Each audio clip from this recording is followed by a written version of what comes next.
Welcome to Heroes and Droids, your guide to movies and TV shows about superheroes, sci-fi, Disney, and action. From Marvel to DC, from Star Wars to Star Trek, from James Bond to the Fast and the Furious. We will review the theatrical films and streaming delights you care about most. Yes, we will. Tonight we're reviewing Falcon and the Winter Soldier, Episode 6, One World, One People. It is the series finale, at least the season finale. Maybe the series, we don't know. So it's going to be fun. My name is Doc Rotten, and joining me tonight is the Guru Crew, starting off with the Slattman, Chris Slattery. How you doing, sir? Good. How are you? Doing good. Also joining us is Vanessa. She's the podcasting Rockstar and international cosplay queen. You got your stripes on. Yes, I'm a Cap girl. Nice, very good. And of course, joining us is award-winning filmmaker Christopher J. Moore. What's up? Yeah. The anticipation was there. I know. You're like, is he the power broker or is he not? Anticipation.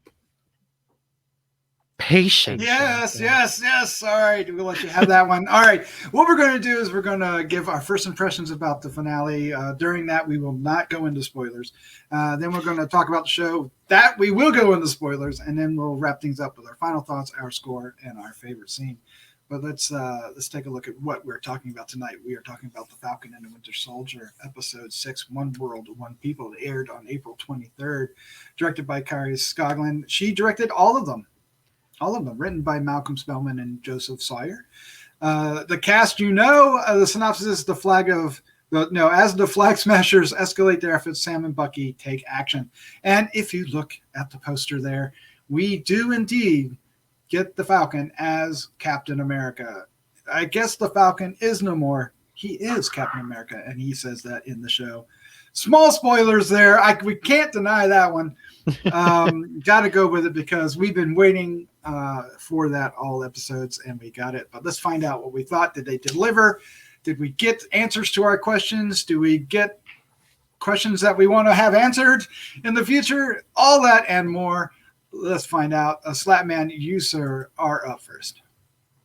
Yeah, it's kind of hard to not talk about that spoiler when the freaking official Captain America Twitter changed their profile picture to be Sam. Right. So I think this episode has some really, really, really high highs. But this is the first episode I felt like the writing cuts that they made really came into play. And there are some decisions that were made that kind of bug me. Without going into spoilers, there are a couple of decisions that really annoy me.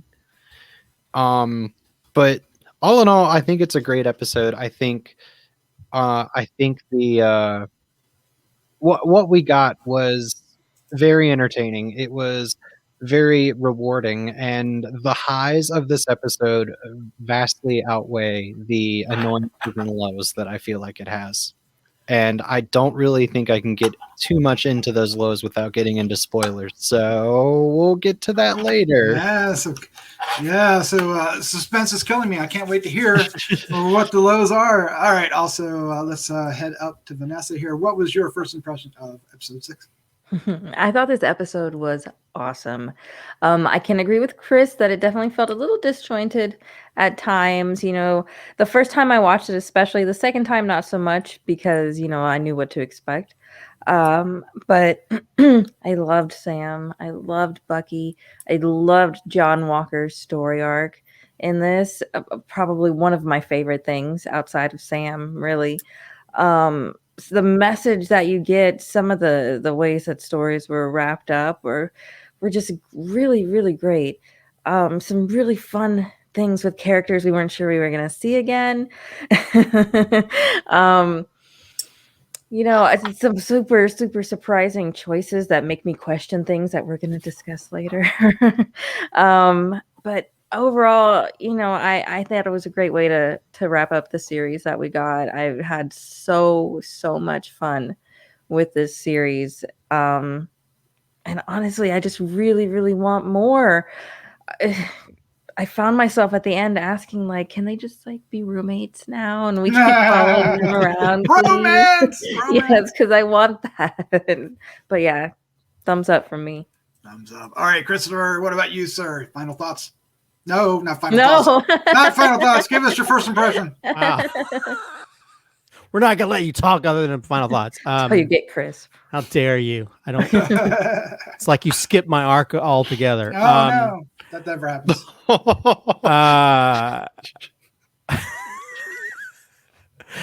I would have to agree that I think there's some really strong moments. There's one moment in particular that actually made me cry. Nice. And I was not expecting that reaction. I think I cried at the same moment. But there are other things that I think we can blame on COVID and how it sort of like messed up a lot of their plans for how things were supposed to work out. I'm wondering if that also plays into the whole Sharon Carter part as well. I believe it does. Yeah. And I think with him having to sort of fix the certain areas that need to be fixed. Oh no! Oh no! Antissa. I know. This is the technical glitches are always fun. Here he comes. Is he back? Okay. There he is. Yeah. Ah! He's back. Caught again. Oh. Are you back, sir? No, he's gone. All right. When he comes back, we'll let him finish off his thoughts. I'll just jump into here and say I really enjoyed this episode. There are some weird flaws in it, and like Christopher was getting ready to say, and I don't mean to steal his thunder, but yeah, some of the action doesn't reach the highs it did earlier on, and I think that's because they had to shift gears for COVID. Those were filmed before. The pandemic, and the rest of it was filmed, during during the end of it. So some of the plot isn't there, and there's some weird decisions, and we'll get into it when we get into our spoilers about where characters make their entrance. Even it's really strange. And then there's even other things had to be delayed, so there was some switcheroo on reveals and stuff that you may or may not be aware of. But in the end, for me, what was important was Sam's arc, and I think they nailed it. That's the core of the show. Everything else really is just icing on the cake, and they nailed it. They nailed Sam. They nailed his character, his evolution, if you will, from being the Falcon into Captain America. It is an origin story, on a character that already had an origin story that was entirely different, right? So it's this, which is an evolution, right? So not to be redundant at all, but anyway, to me that hit home, and I think other characters got great arcs as well. Bucky got a really nice arc, kind of getting his self back, and then of course U.S. Agent or John Walker, right, gets his arc as well, which I didn't know if they were going to do. I didn't know if he was going to end up still being straight up bad guy or what. So it was interesting to see what happened there. Some other things I think kind of got lost in the mix, but for the core stuff, and with Isaiah Bradley, excuse me, I think that's what this episode needed. That's what the series needed. I think that might be what we needed. I think it works. It's relevant. It's topical, and I think it hit all of it. Christopher, are you back with us? Hopefully. I think the Flag Smashers are trying to knock my internet down. That might be it. Is there any thoughts you want to finish before we get into the full? I think for me, I think I read somewhere that people think that there's certain elements that Marvel wanted in this to sort of connect to other things, and I think I'm more interested in what Malcolm Spellman, which is one of the co-creators, what they were trying to tell with the whole Sam story. And even the Bucky story and even the John Walker story to some degree. But I think some of the other stuff gets kind of lost when they had to like connect so many things. Cause I'm more interested in that. And as someone that grew up, you know, during the heyday of buddy shows like Simon and stuff, I would love to see a continuation of Bucky and Sam still continuing on. But yeah, you could tell whenever the other side story went to the Flag Smasher stuff, you could see how erratic it was to where they even had to like replay the same piece of dialogue from earlier in the season. They had to do a lot of stuff to manipulate it to make it work with everything else. And I think that was the weakest link when it came to the main storyline. But for me, the main story arc, especially with Sam and him fulfilling that full arc with taking on the job that, you know, that the original Captain America gave to him to do. I think that arc is just amazing.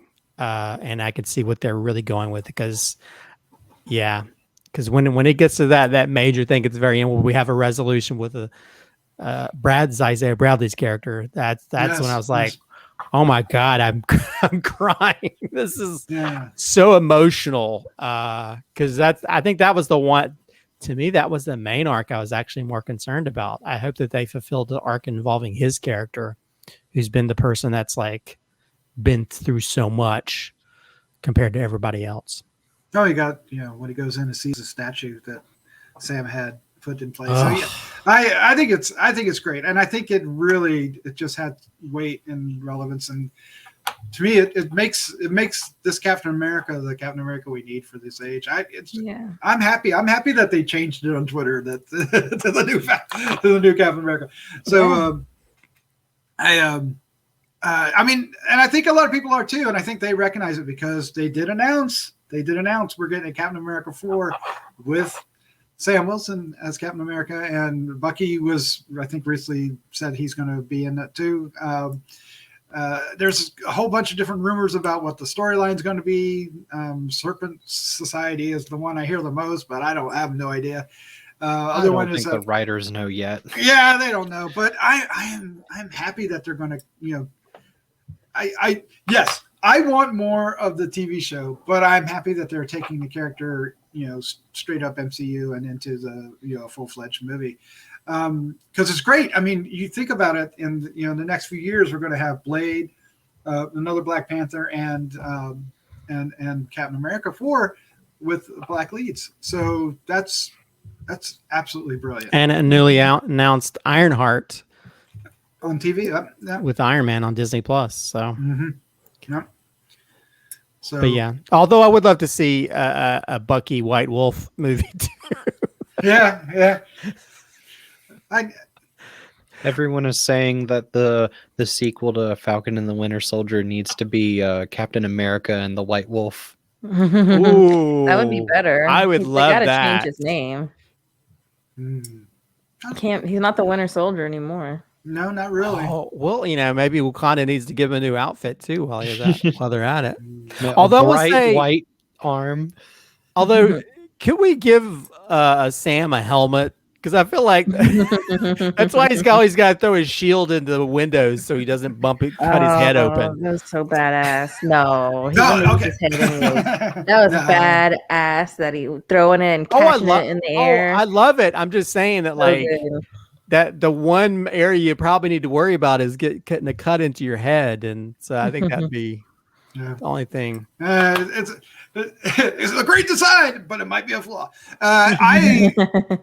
Let's just say that the entrance, when that we did not get to see him in costume or even a hint of the costume, with the last episode 5, but we get it in all its glory right away, and it was a great entrance. I was so happy, and it was so faithful to the comic. I loved it. You guys loved it? Costume? I thought it was so good. Nailed it. Yeah, the Hallmark kind of spoiled it for me, but because they showed their ornaments early. But yeah, I loved it. Hilarious. Although I will say his exit, I think, is just as badass as his entrance. Yeah, it's true. He does it in reverse. Yeah. But how about One of my favorite parts, not one, but 2 Red Wings. Oh Cute. They're So good Red glad Wing they're back, back. I recently rewatched Civil War, and I forgot how much fun they made of him for Red Wing in all of the Yep. movies. Mm. So it's so great to see him have 2 of them. Yeah, he's like his own little sidekicks.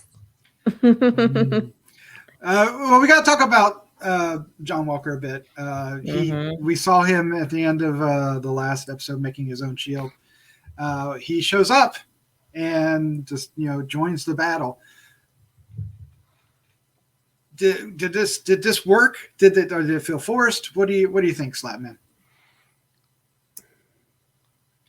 I think he probably needed a little more time in the oven because he went from very, very angry to suddenly realizing that no, he needs to be the good guy. There wasn't much of a transition.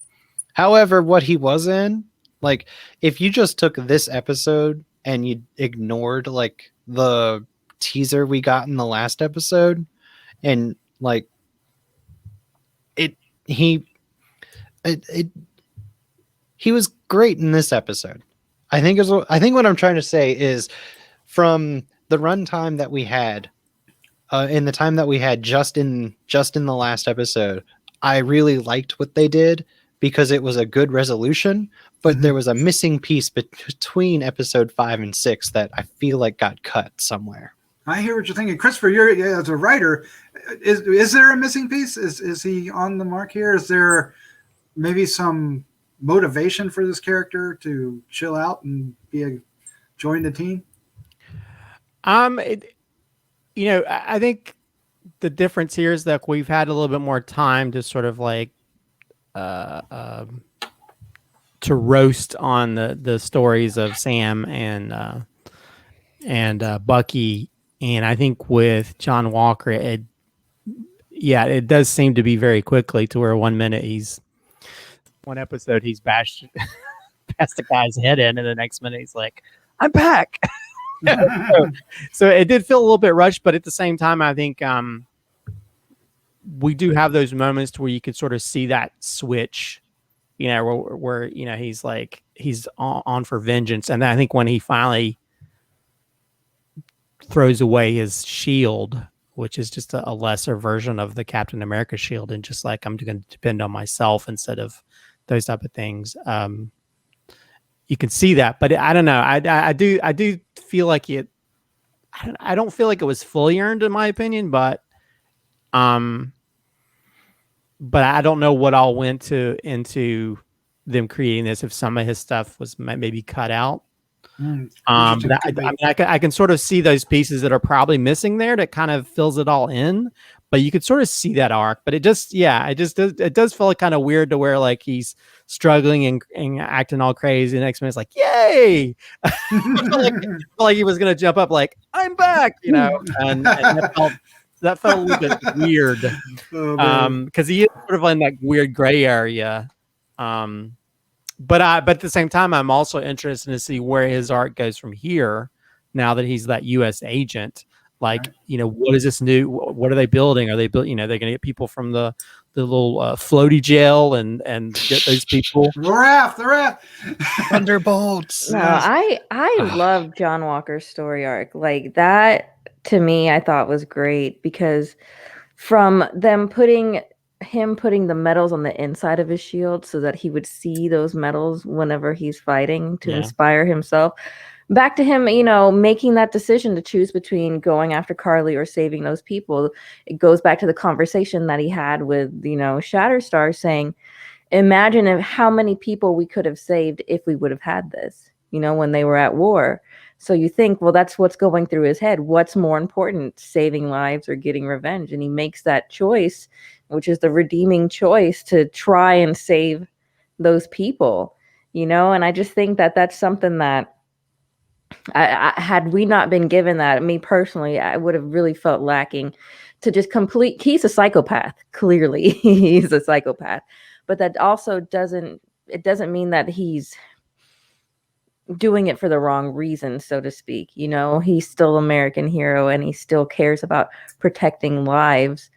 And I'm really glad that they gave us that little bit of, you know, humanity in him still, you know, buried under the psychopath. Yes, Well, that's true. Well, I think, and also because he's got the inside of the shield, when he's able to sort of let that shield go, you know, he realizes I have to depend on myself as opposed to all these things that he was raised as a military person and trained to be a certain way. I'm just going to be my own person, you know, and go my own path. And I mean, I think that's there. So, so I think that arc is there. For me, I wish there was a little bit more, but at the same time, you know, you can only do so much, you know, this series. You have to get to the point at some point. Right. Yeah, there's a time limitation. Mm-hmm. What about Vanessa? What about the end when he, you know, gets the U.S. agent costume? It's black, right? And his last words are, "I'm back," right? Back. How important is that for this character? Oh, insanely important. That's another thing. Wyatt Russell owned this character. He just got to the very core of who this character is, his mannerisms, the things when he calls Val Val, and she's like, "Don't call me that." He's like, "Check." And he does this little thing. He has this little tick. You're like, "Oh God, he's a psychopath. This guy is crazy." But you know, it's that wholesome innocence in him to be an American hero, to want to serve. Like his goal is to serve and to be useful and to help. Right. So the fact that he has a new title and he has something that he is the U.S. agent. I mean, I thought that was great. I thought it was a great way to round him up. And I love that he's like, it's the same, but black. Yes, exactly. All right. So we also got we didn't get anywhere near enough Zemo. We got one scene basically, but his presence was felt because we saw his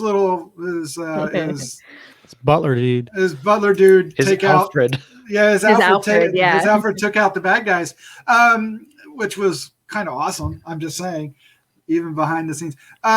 Did you guys like? Were you thinking the same thing I was? Like, we need more Zemo in this.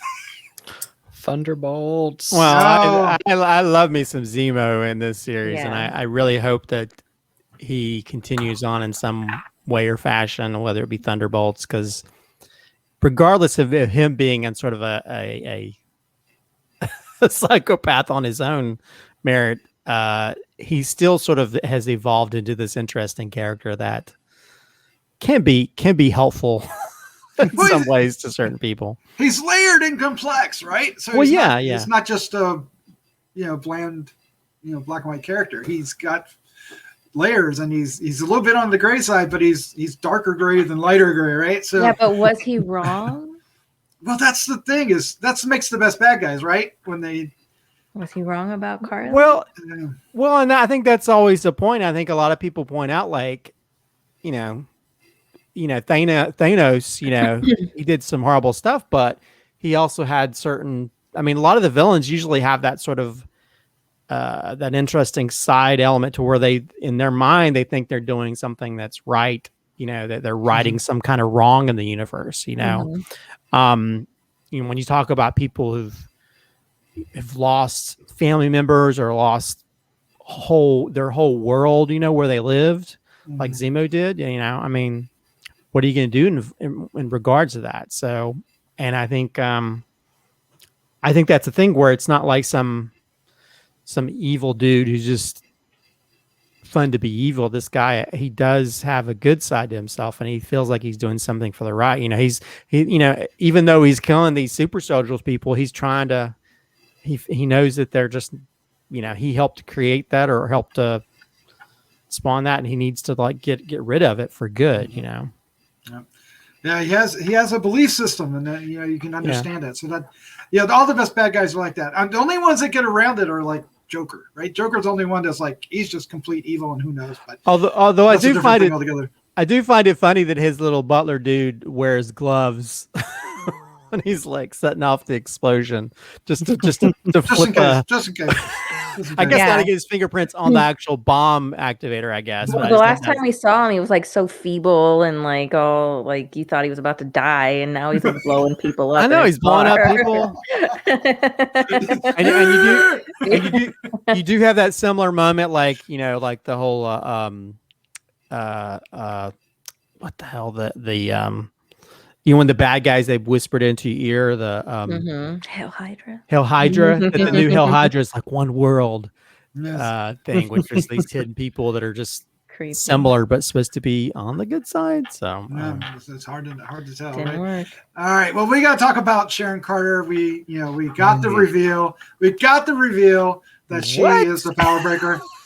It wasn't a surprise, right? I think we all figured it out. well, But doesn't make sense. Is she a Skrull? Is Sharon Carter a Skrull? Would a Skrull wear a disguise on her face? Yes. Did we ever see her blood? Did we see her real blood ever? Ah, I even rewound it. They did a good job hiding it. So you devil, and you. why Yes. why would like just because they betrayed her or whatever, she's still Sharon Carter. Mhm. You know, why would she be like this? I don't know. She did report to somebody. She did report to somebody. Well, I don't think that. I think that she didn't leave with the blip. I think she put the false information out there because that would be the only reason that she'd have time to sort of become the Power broker. power broker. But I don't know. I mean, I don't think she's a Skrull because I guess a Skrull, if they're trying to hide their identity, they would wear a disguise on top of the disguise that they're already wearing. A hat on a hat. Yeah. But I now, don't know. I mean, the access that she's gonna have now, Yeah. and if I mean, I don't know much about the Skrull or all that stuff, but from Secret what I'm invasion. gathering, like they gather this kind of information, Well, she might feed into the Armored Wars Well, storyline. They have announced that she's in Secret Invasion. So Oh, she is in Secret Invasion? yes. Okay. I didn't know if they had that whole thing with Don Cheadle's Armored Wars, because if she has all the powers to sort of Well, she could be part of build that too, stuff. right? Mhm. Yeah. I'm sad we didn't see him again. I wish we would have gotten one more time. Maybe after Sam got the suit or something. Yeah. I'm sure that background. Sam will play a cameo in the Iron Battalion, Iron Wars, whatever it's called. Iron Battalion, I love it. Yeah, I mean, there's some great stuff coming our way. So, and it's not out of the question that we're going to get another season of this. They're thinking about it, but I think they're going to concentrate on Captain America 4, which is awesome. Well, now that Absolutely. people are starting to go into theaters again, so Getting there. Yeah. At the same time, these Disney Plus shows have been doing so well. Mhm. I mean, going back to before COVID with Mandalorian, like they're hitting it out of the park with these, and they're making so much money because of how good these shows Yeah. are. Yeah. That's why they've got over 90 million subscribers, right? Yeah. Because, I mean, well, they do have a fan base that's built in to every kid in the nation, but that's a different story altogether. Well, some people thought Sharon Carter was calling the people at Oscorp.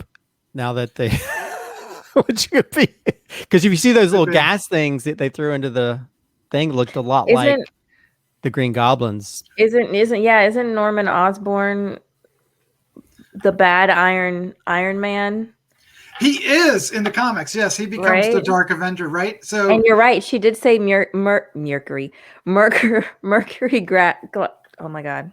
you sure about that? Mercury gas and other things. Yes. Is she whatever that mercury thing she threw in there, like got melted.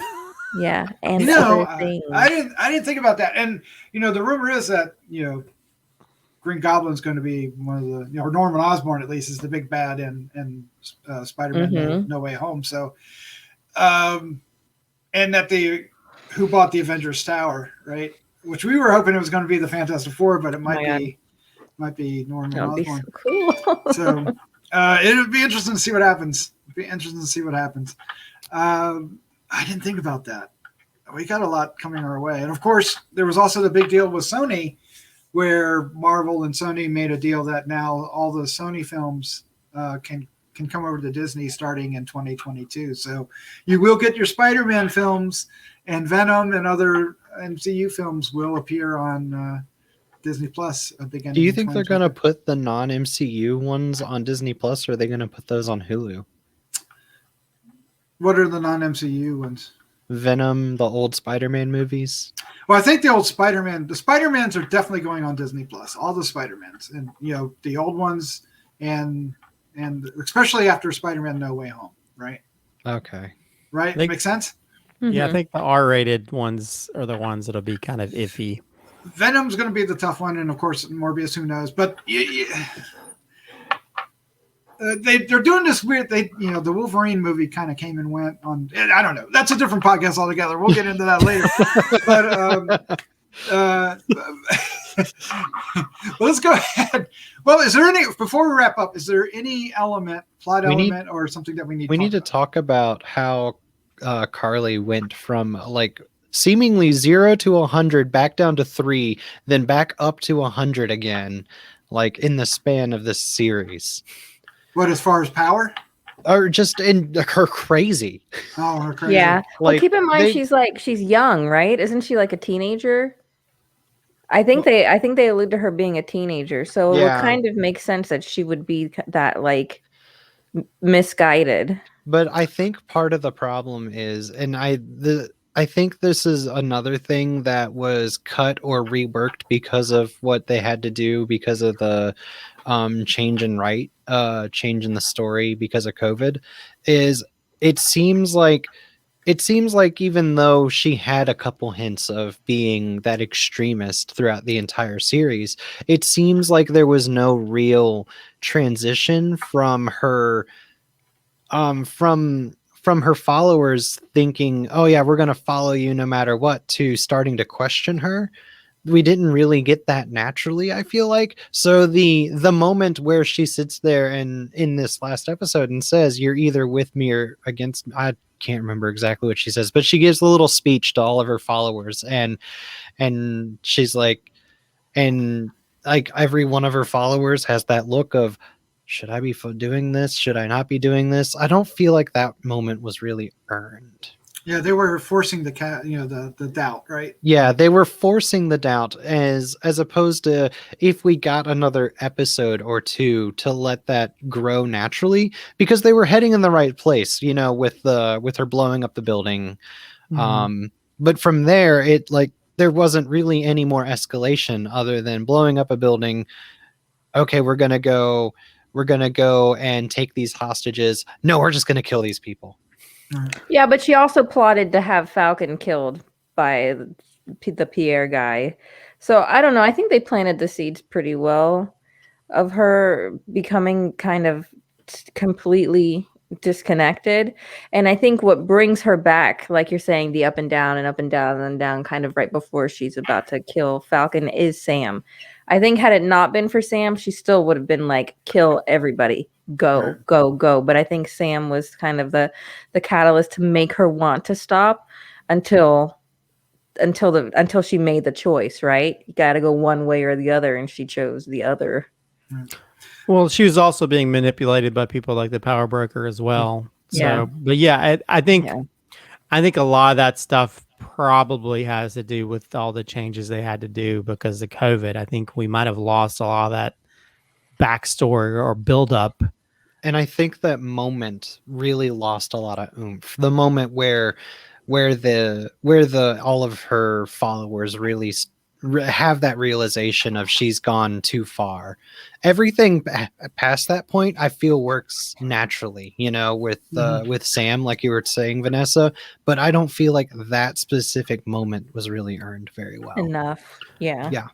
Although what they did end up causing, Captain America to get the people to back off. So in some ways what they did was okay, even though it's not.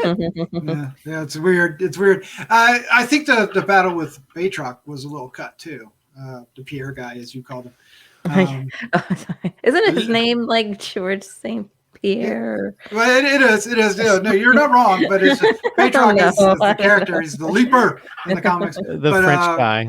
Yeah. But that seemed a little cut too. It seemed like it was supposed to have a little bit more importance because that's Sam's big fight, and it just felt like it was cut to the background during everything else with the rest of the characters. And then Sharon's just like comes out from behind a pole. Pops up places. Oh, wait, before I forget, speaking of Sharon, do you think, if she's not a Skrull, do you think she took the super soldier serum?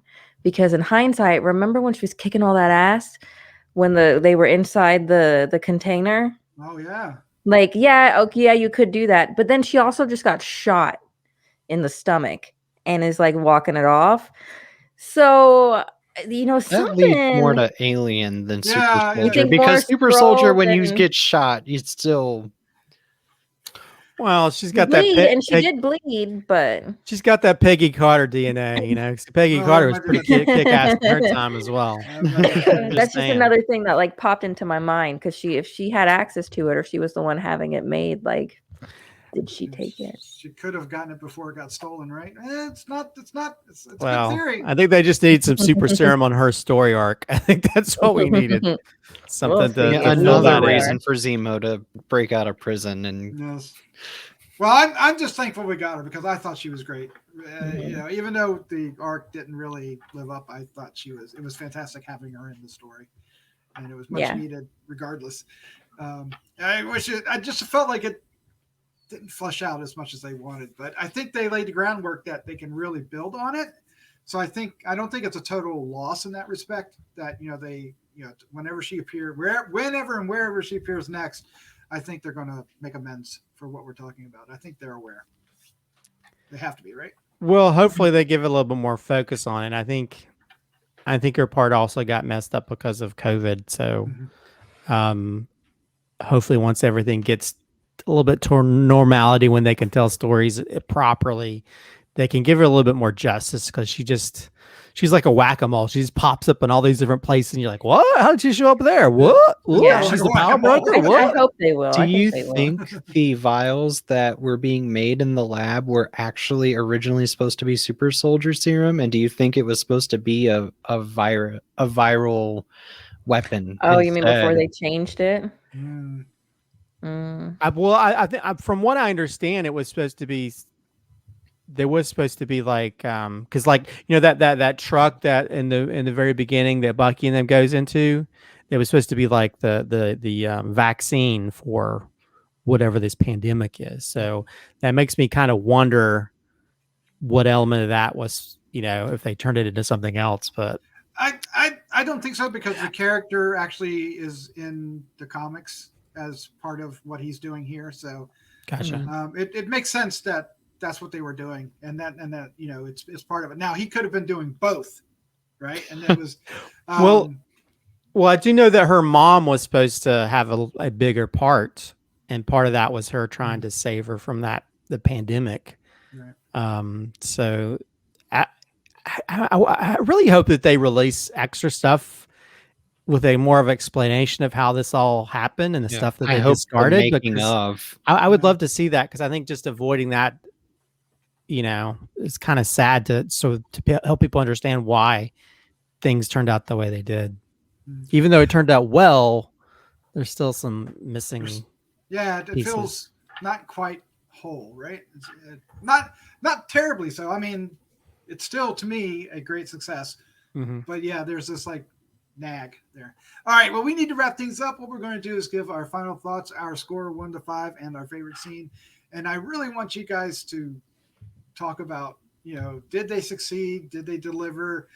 And also, this came out after WandaVision. It was supposed to come out before, and we talked about how that benefited WandaVision. What was the effect on that for this? For having Falcon and Winter Soldier come after. But if you're still listening, we want to thank you for joining us. We hope you're enjoying our reviews. We're looking forward to talking about the Bad Batch in the coming weeks.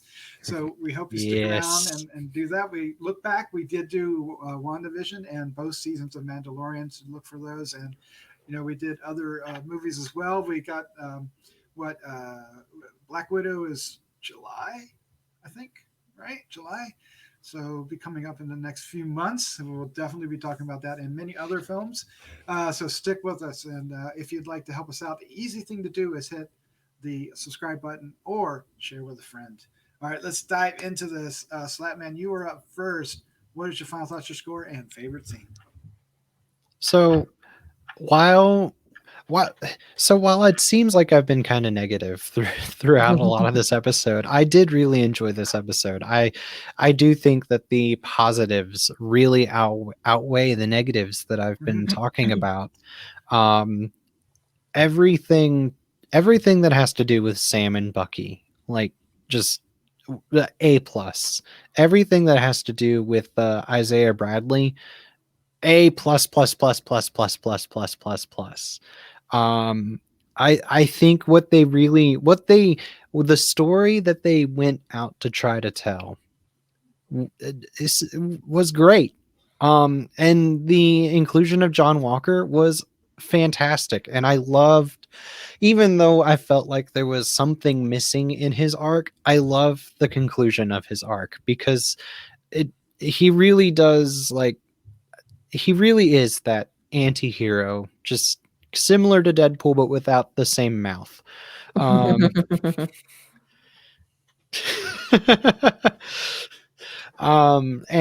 He's, and I'm really happy with what we got, and the action scenes were great, and yeah, I'm happy. I'm satisfied with what we got, and I'm excited to see what Loki's gonna be like. Yes.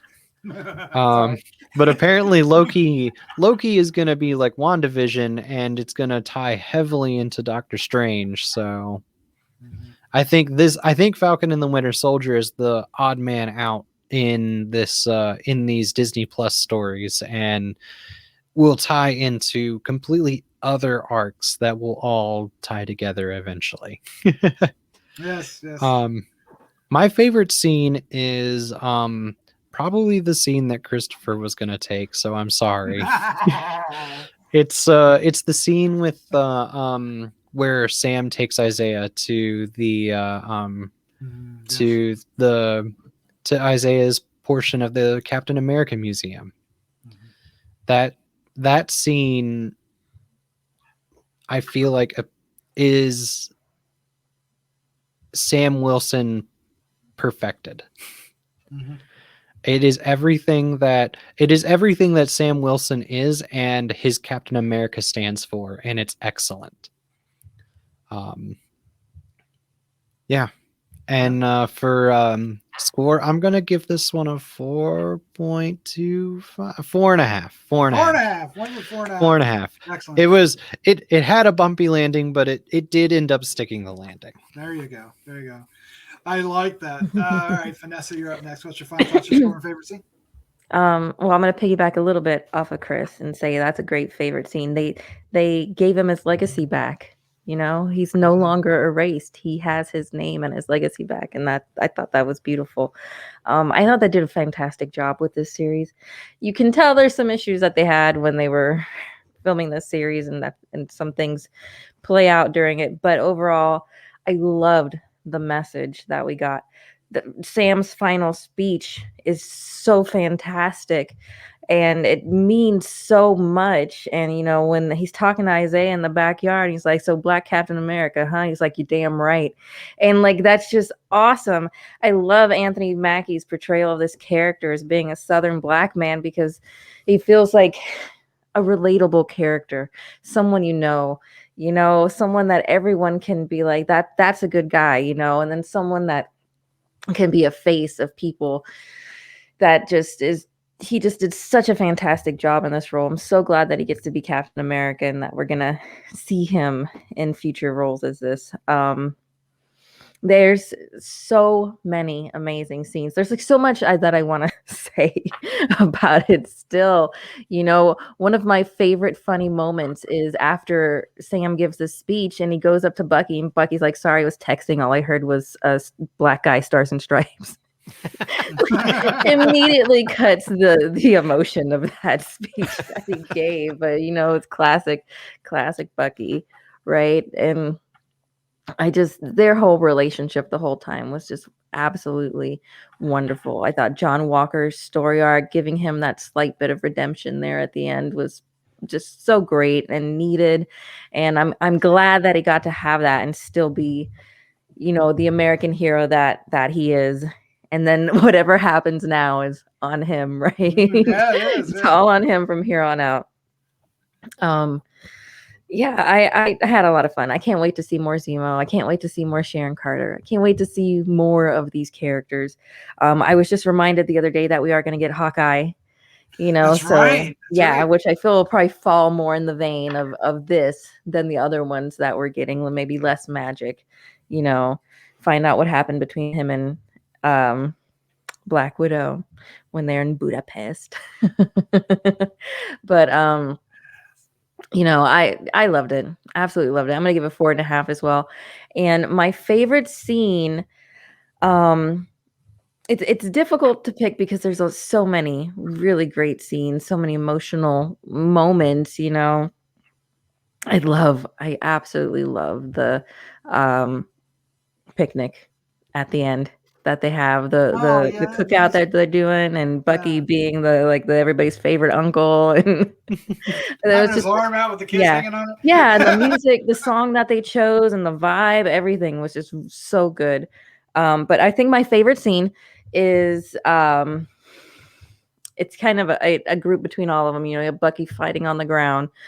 We have the van, the armored car about to fall. John Walker has just made this choice to try to save the people. The flag smashers knock him down. The armored truck is about to fall, and all of a sudden you see Cap pushing that up, and you see the shield come up as he's pushing the truck up, and then you see the two Red Wings come up and also give the little thrusters, and that was just such a freaking awesome moment. Seen around the world, right? All eyes are on him at that moment, and I just thought that was awesome. Perfect. Yes, great scene. All right, Christopher. Now, your final thoughts, your score and favorite scene. I felt like we've been here before. I think this series has been great. I think it's really great what Malcolm Spellman and the was it Kari, the director, Coughlin? Yeah, Kari Coughlin. I think she's. I think what they've done with this series has really been great to sort of take this arc and take the arc of Sam and how he didn't feel like he was worthy of the shield, and then he realizes, I am worthy of it, and I think we see that by the end of this episode where he's like, who are you? I'm Captain America. He doesn't pause. He says, although I do think it's, and you have the guys on the sides like, what? Is it Captain Falcon? Yeah, Captain Falcon. Which I was laughing because I was like, if someone says Falcon Punch, I'm gonna crack up. But and it's like, no, it's Captain America. But yeah, and I think not only do you have that, but you also have Bucky, who's always been saying, "Hey, Steve gave this to you." And then I think towards the end, I love the part where he's like, "Great job, Cap," and then he pats his shield on the back. I was like, "Oh, that's so sweet." So, and I think the only thing that doesn't really work as well is the whole flag smasher subplot, which I'm sure a lot of that had to do with COVID and them having to do some last minute changes and even change dialogue and do a few reshoots and stuff.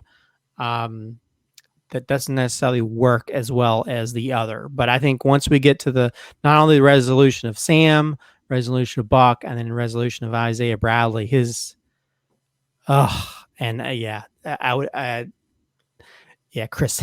how dare you steal my favorite scene? And that's Sarah's favorite scene. Well, there's plenty of stuff I can probably pick out, but that scene I was literally crying. I was like, because you could feel the emotion of this character who's like, his whole life he's been trying to do what's right, and he's been treated as this guinea pig for this serum, and and he spent all this time in jail for helping people that other people of a different skin would get applauded for, and he's been ashamed that his whole history's been erased.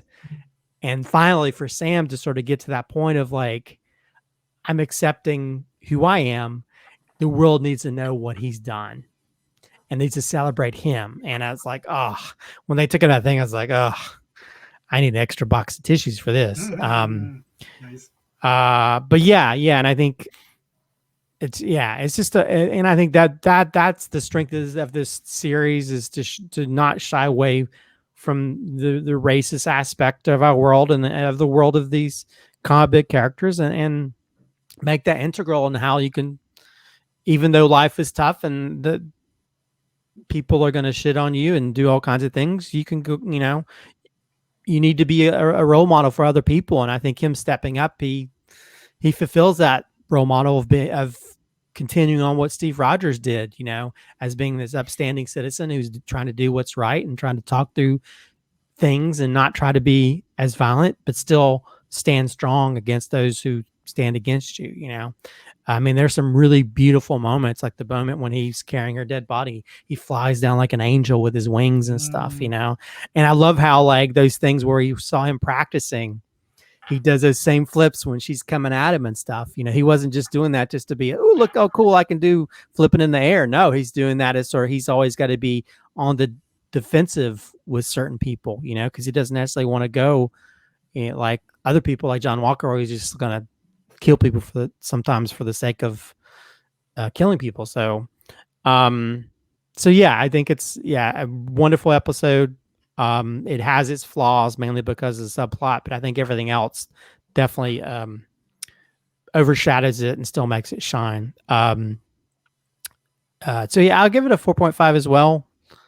I think if COVID hadn't hit, it would have been interesting to see how that subplot would have gone about, but that's the weakest thing. But everything else is strong.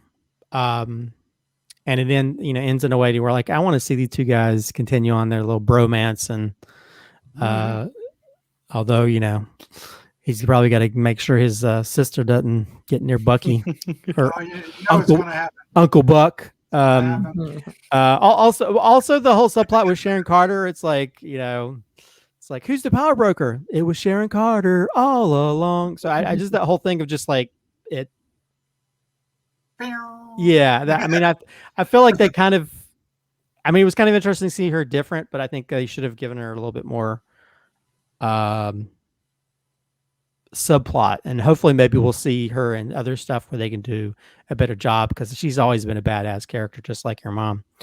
So as for favorite scene, if I wasn't going to pick the Isaiah Bradley, I will say I just love his exit when he's fighting the French guy, and I'm going to keep calling him the French guy. And in fact, he says au revoir or whatever. He throws his shield. He jumps, he shoots out that window, gets the shield, throws it on his back. And as he goes by the camera, it's almost like the same shot with John Walker, where he brings the shield towards the camera, except it's on his back. And it's such a beautiful shot. And just seeing him in that outfit, which I heard somewhere that if you look at the stripes, he only has 2 stripes as opposed to Steve Rogers had 3. And that sometimes, like if you have someone who died who's a pilot, they usually the jets will fly and one will fly off to in remembrance of that pilot. So it's almost like his outfit is in remembrance of Steve Rogers by not having one less stripe. So, so yeah, I love it, and I really hope I'm definitely looking forward to Captain 4. But yeah, it'll be interesting to see what some of these characters that come from this go into other things. Although I am very excited about Loki. Yes, very much. To see what maybe that might tie into this, because some people are also talking about that shield. Is it from this timeline or another timeline? Stop. Stop! You're gonna make my head spin. All right, so I think this series did exactly what it wanted to do. It was to give us Captain America and Bucky to evolve into him. And at the core of the show, despite all the other elements that we're bringing up, it stuck to that and it did it. And it actually, so we're always going to miss Steve Rogers, but I think less so, very much less so now that we have Sam in the role, because I think he is very much Captain America now. And that's a tough thing to do. And it worked. And the series had all the right elements with that, the doubt, the Isaiah Bradley character to, have him see inside himself why he needed to make a decision one way or the other, right? So, and then of course his friendship with Bucky. I think I really enjoyed this series. I really enjoyed everything. And Zemo won me over 100%. I can't wait to see more of him in Thunderbolts or whatever is in his future.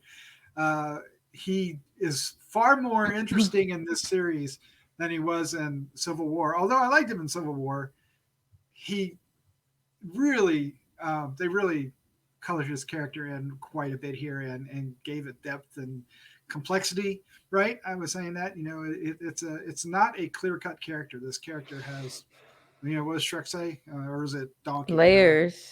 Like onions. I'm like an onion donkey. Yeah, so I'm going to give it 4.5 as well. I think that nice. I think the series is a 5.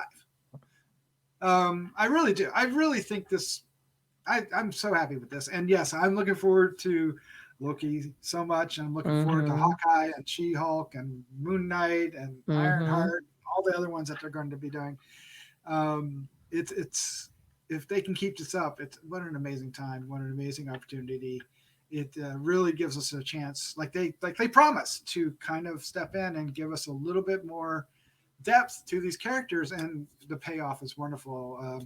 And also, every show so far, and it'll be interesting to see how Loki does it, has a seed of bringing the Young Avengers around. Right? we know Hawkeye's going to, right? We know Hawkeye. Ironheart definitely is. It'll be interesting to see what Loki's going. There is 2 things it could do, 2 possibilities it could do. It'll be interesting to see which one they choose. Favorite scene. Oh my, favorite scene. I have to pick a favorite scene, right? Can I just go with the entrance of Captain America? Yeah. The new Captain America. I just want to go with that because I was, we hadn't, except for Chris saying we hadn't seen what the costume was going to look like. I was curious, is it going to live up? What are they going to do? Is he even going to have the costumes? Is he going to have wings? What's it going to look like? And it was just a great entrance, and I loved it. It just, as a longtime Marvel zombie, of course, Falcon as Captain America is relatively a recent thing in the past decade, but still, just the whole history of it all and what it means, really, it was just powerful. It was a powerful visual. It meant a lot, and he just came into the story and owned it from that second. And that's an accomplishment. You got to think that is a true accomplishment. And bravo. Loved it. And by the way, we may have a connection with this series with the upcoming Shang-Chi, because supposedly there's a fight that takes place in that might take place in Madripoor. Nice. So we may see Madripoor again, which I'm kind of happy because I like I like that crime-ridden city. I want to see more of that in the MCU. Yeah, and rumor is Zemo is going to be at the end of Black Widow. Really? Yeah. Is that one supposed to take place like way before a lot of the MCU movies, or is it supposed to take place just before Infinity War? Not the extra scene. Oh, okay. Okay. I don't want to say more, but I think everybody knows what I'm saying. Well, we do have what's it? Julia Dreyfus or whatever. Isn't she supposed to be in Black Widow as well? Is she going to be in the same scene with Zemo? Maybe that and a few other characters. It'll be all interesting to see what happens. Intriguing. One last thing before we get out. Did anyone else tear up a little bit when the final credits rolled and they changed the title from Falcon and the Winter Soldier to Captain America and the Winter Soldier? No, Yeah. What? I totally You guys missed didn't it. notice How that? did you miss that? I don't know. I was having a good time. Oh my gosh. It just felt natural, I guess. I don't know. Yeah. Oh, it was awesome. It definitely made me tear up a little. All right. Well, I think we should stop for a moment and congratulate Chloe Zhao for winning the Best Director Oscar for her film, because she's the director of Eternals, which is coming out there in the year. So that's exciting. And definitely a talented director doing a property that probably needs the most talent behind it, because nobody knows what the Eternals are. So it's going to be interesting. Well, Emerald Fennell from who won for script, isn't she directing the what's the magician lady? Zatanna. Zatanna. DC, yeah. Isn't so they got all these award-winning people. Award-winning female directors directing some stuff, so that's going to be pretty cool. Well, Chloe's also attached to the Dracula movie for Universal too. That's exciting. So that is exciting. I like that she's interested in genre films. So I'm thrilled. So just we'll be talking about that at some point in the near future. So that's all fun. So anyway, let's wrap this up. Vanessa, Chris, Slattman, thank you all for joining me. This was so much fun, and it was a great 6 episodes. Yes. On to the Bad Batch. On to the Bad Batch. All right, let's say goodnight. Good night. Good night. Good night. On your left. On your left. I wanted to say that.